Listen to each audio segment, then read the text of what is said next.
Belgrade, May 8, 1980.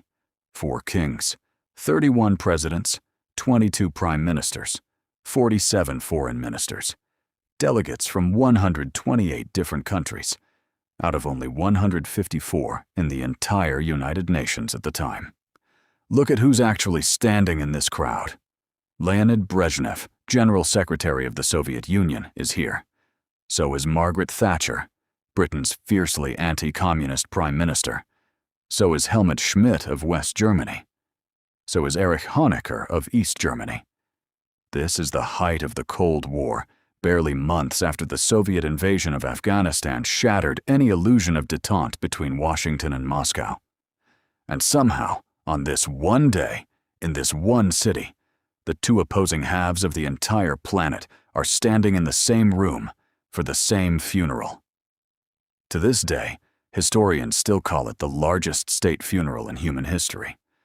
The man in the casket is Josip Broz Tito, the partisan commander who fought off the Nazis, the only communist leader in history to successfully defy Stalin and survive, and the president who somehow held together a country made of 6 republics, 2 provinces, 3 major religions, and at least as many rival ethnic groups who had been killing each other within living memory. Everyone in that funeral crowd believed they were mourning the death of one extraordinary man.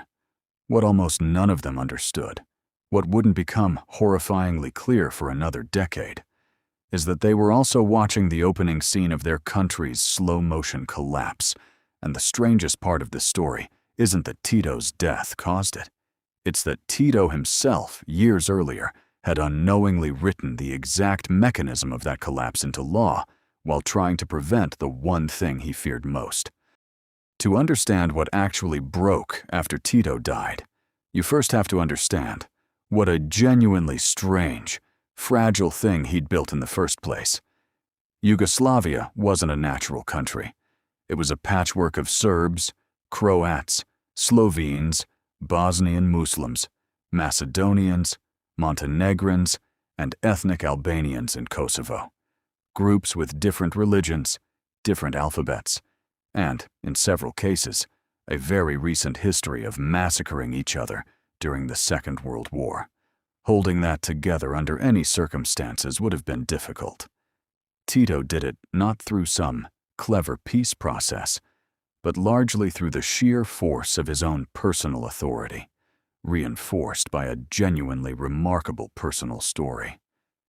He'd led the partisan resistance against Nazi occupation, becoming a legitimate war hero in the process. Then, in 1948, he did something that had never been done before, and would almost never be done again. He told Joseph Stalin, "No, Yugoslavia broke from the Soviet bloc entirely, and Tito survived the attempt to remove him, going on to help found the non-aligned movement, positioning Yugoslavia as neither Western capitalist nor Soviet communist, but as something else entirely. A bridge between 2 hostile worlds, courted by both sides of the Cold War at once. That last part matters more than it sounds like it should. Because Tito's international importance, his ability to play superpowers against each other while extracting economic support from both, became one of the invisible, load-bearing walls of the entire Yugoslav state. And it was a wall that only he could hold up. By the 1970s, Tito was, in his own words, the man Yugoslavia's various nationalities trusted precisely because he wasn't fully any of them. He was above the rivalry, not a participant in it, which meant the entire system had a single point of failure baked into its foundation from day one. What happens to a country built around one irreplaceable man the day that man is no longer there? Tito, to his enormous credit, actually asked himself that exact question. And the answer he came up with is the real subject of this video. In the early 1970s, cracks were already showing. Croatian nationalists pushed for greater autonomy in a movement historians call the Croatian Spring, before Tito crushed it.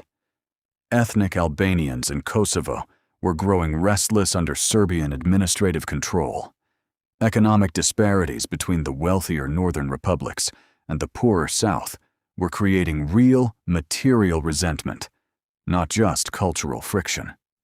Tito's answer to all of this was a sweeping new constitution, adopted in 1974, and its centerpiece was a mechanism almost nobody outside Yugoslavia paid close attention to at the time, but which would end up mattering more than anything else in this entire story: a rotating collective presidency.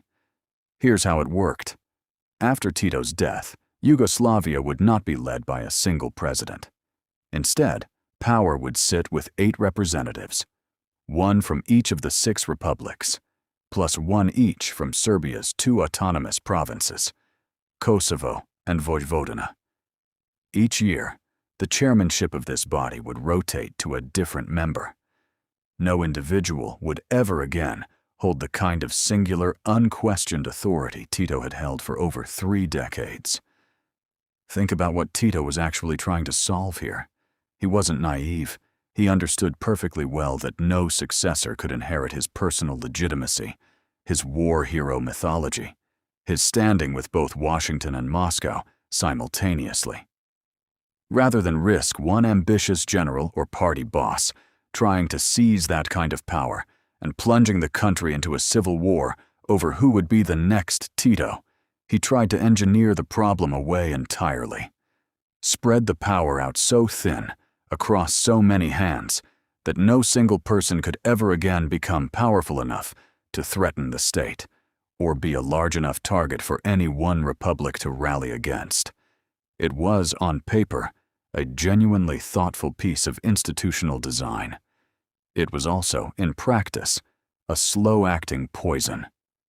Because a system built entirely to prevent concentration of power is also, structurally, a system that cannot make hard decisions quickly. And Yugoslavia, as it turned out, was about to need exactly that kind of decisive leadership, sooner than almost anyone expected. By 1979, the man everyone still thought was invincible was visibly failing. On January 7, 1980, Tito was admitted to the University Medical Center in Ljubljana with circulation problems in his legs. He was readmitted again just 4 days later. Doctors soon discovered arterial blockages severe enough that his left leg had to be amputated. For a country that had spent 35 years treating this man as something close to a living monument, the image was almost impossible to process. This wasn't the war hero in his crisp white uniform hosting Hollywood stars on his private islands in the Adriatic.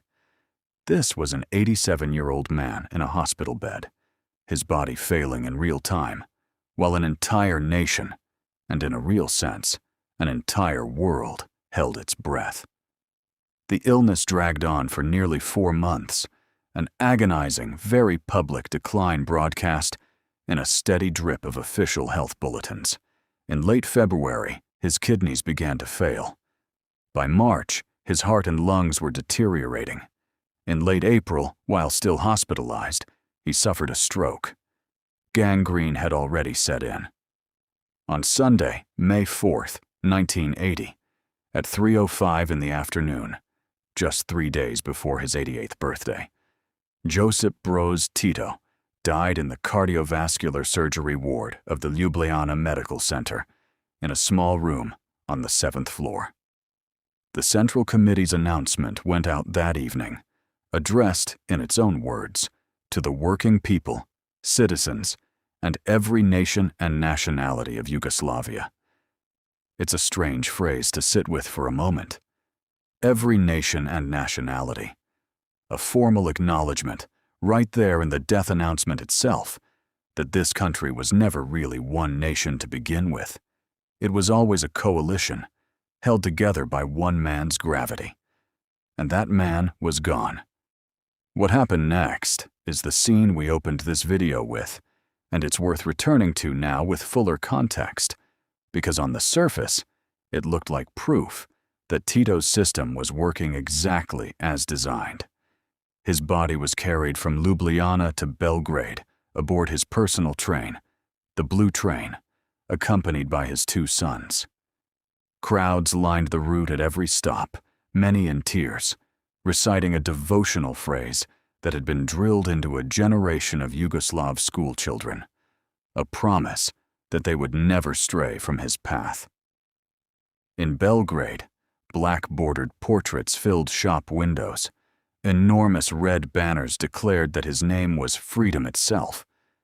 Then came the funeral itself, on May 8th, the spectacle of kings, presidents, and prime ministers from both sides of the Iron Curtain, standing shoulder to shoulder, an image so striking that Cold War historians still point to it as one of the strangest single days of the entire era. Jimmy Carter, in the middle of a re-election campaign and unwilling to be photographed alongside Brezhnev, sent his own mother and his vice president instead. Brezhnev, upon learning that China's premier would be attending, decided to lead the Soviet delegation personally, rather than risk being seen as less committed to honoring Tito than Beijing was. Even the burial itself was staged as a message about restraint and unity. Tito was laid to rest, not with a communist red star or state emblem, but under a plain white marble slab, engraved with only his name and dates, a deliberate signal, by his own wishes, against the kind of personality cult that had defined so many other communist states. Here's the uncomfortable truth sitting underneath all of that pageantry, though. The scale of the funeral wasn't really evidence that Yugoslavia's institutions were strong enough to survive without him. If anything, it was the opposite. It was 128 countries showing up specifically because everyone understood, on some level, that this man had been personally holding together something that no institution behind him could actually replace. Within months, Tito's carefully engineered rotating presidency began doing exactly what it had been built to do, spreading power thin enough that no one could seize it. And exactly what critics had quietly warned it might do, making it almost impossible for anyone to actually use that power at all. By design, no single member of the 8-person presidency held office for more than a year before handing the chairmanship to the next republic in line. Imagine trying to run any large organization, let alone a nuclear-adjacent, ethnically fractured, Cold War frontline state, where the person nominally in charge changes every 12 months, and where every major decision requires consensus from representatives who increasingly represented not the country as a whole, but the specific interests of their own republic. Historians studying the collapse would later describe this exact structure as the single most consequential flaw in Tito's entire legacy, a system technically designed to prevent dictatorship that in practice produced permanent institutional paralysis. Long-term economic reform became nearly impossible because no rotating one-year chairman had the time, authority, or incentive to push through painful, unpopular changes that might only pay off for whoever happened to be in charge 2 or 3 years later. And Yugoslavia, as it turned out, needed exactly that kind of painful, unpopular, long-term economic reform, almost immediately. Beneath the pageantry of the funeral, Yugoslavia's economy was already a slow-motion catastrophe waiting to detonate. In 1982, Milka Planic took over as head of the collective presidency, inheriting an economy with inflation running at roughly 40% annually, alongside a foreign debt load that had ballooned into the tens of billions of dollars. Her government tried to respond with an austerity-driven, full employment policy aimed at simultaneously taming inflation and limiting unemployment, an approach that, structurally, could only ever paper over the underlying problem rather than fix it. This is where Tito's international balancing act, the very thing that had made him so valuable a decade earlier, turns out to have been quietly propping up an economy that couldn't survive on its own. Western nations had spent years extending credit and support to Yugoslavia, specifically because Tito's non-aligned status made the country strategically valuable, a buffer state, a bridge, a useful counterweight to Soviet influence, sitting right on Europe's Cold War fault line. Once Tito was gone, that strategic value didn't disappear immediately, but it began to erode, year after year, exactly as the debt kept compounding, and exactly as the rotating presidency proved incapable of the kind of sustained, difficult reform the crisis demanded. By the end of the decade, the economic pain had become the kind of raw material that opportunistic politicians love to work with. And Yugoslavia had exactly the kind of politician waiting in the wings who knew precisely how to use it. Here's the theory that ties this entire story together, and it's worth sitting with directly. Tito didn't actually resolve Yugoslavia's ethnic and nationalist tensions during his decades in power. He suppressed them through censorship, through the sheer weight of his personal authority, through a genuine and deeply held ideology of brotherhood and unity enforced from the very top down. Suppression and resolution look similar from the outside, right up until the moment the suppressing force is removed. The moment it was, the pressure that had been building for decades found its outlet almost immediately. Kosovo, one of Serbia's 2 autonomous provinces under the 1974 constitution, erupted into unrest as early as 1981, ethnic Albanians demanding full republic status. Serbian authorities pushing back hard against what they saw as a threat to Serbian sovereignty over territory they considered historically and culturally central to their national identity. That resentment, the sense among Serbs that Tito's constitution had deliberately diminished Serbia's standing to appease smaller republics, had existed quietly even in Tito's final years. After his death, with no singular authority left to keep it contained, it began to radicalize. And it created exactly the kind of political opening that a rising Serbian politician named Slobodan Milošević would spend the second half of the 1980s learning to exploit with devastating skill, building a political movement explicitly around Serbian nationalist grievance and around the argument that only a re-centralized, Serb-led Yugoslavia could restore the stability the rotating presidency had so visibly failed to provide. If Yugoslavia's internal contradictions were the fuel, the late 1980s provided the spark in the form of forces entirely outside the country's control. Throughout 1989, communist governments across Eastern Europe began collapsing, one after another. In 1990, Germany reunified. The Soviet Union itself was visibly beginning to unravel. For 4 decades, Yugoslavia's entire international relevance had been built around its unique position as a communist state that wasn't beholden to Moscow, a bridge, a curiosity, a strategic asset worth propping up specifically because it complicated the Cold War chessboard. By 1990, that chessboard simply didn't exist anymore.